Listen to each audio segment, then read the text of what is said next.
BJP পার্টির বিরুদ্ধে কড়া ঘোষণা দিলেন বিজেপি নেতা দিলীপ ঘোষ। বিজেপি নেতা দিলীপ ঘোষ আরএসএস এর বৈঠকে যে কড়া ঘোষণা করেছে তাতেই বিজেপি পার্টির পুরোপুরি 12টা বেজে গেল।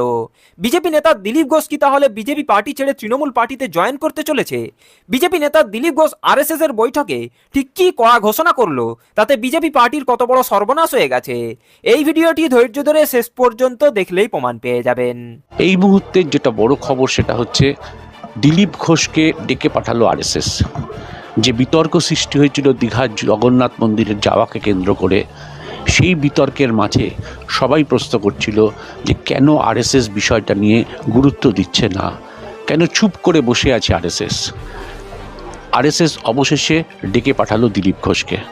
কার্যত দীর্ঘ বৈঠক হয় আরএসএসের নেতৃত্বের সঙ্গে দিলীপ ঘোষের, প্রায় 3 ঘন্টা মতন বৈঠক হয়।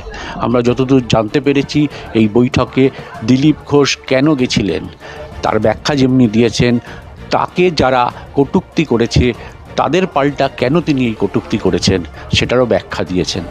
অর্থাৎ পরিষ্কারভাবে দিলীপ ঘোষ বলেছেন যে কেন তিনি এই ব্যাখ্যা বা এই বিতর্কে বা প্রকাশ্যে এই বিতর্কে গেলেন, এবং পরিষ্কারভাবে জানিয়ে দিয়েছেন যে 2021-এর পর যারা বিজেপিতে এসছেন তাদেরকে নিয়ে যদি বিজেপি চলে তাহলে সেক্ষেত্রে রাজ্য বিজেপির ভবিষ্যৎ কিন্তু অন্ধকার।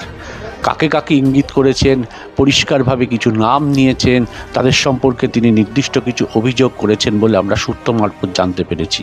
যেটা বলার সেটা হচ্ছে এই মুহূর্তে আরএসএস পরিষ্কারভাবে দিলীপ ঘোষকে জানিয়ে দিয়েছে যে এই বিতর্কে আর কোনো কথা বলবেন না। অর্থাৎ এই বিতর্ক শেষ করতে চাইছে আরএসএস, এবং দিলীপ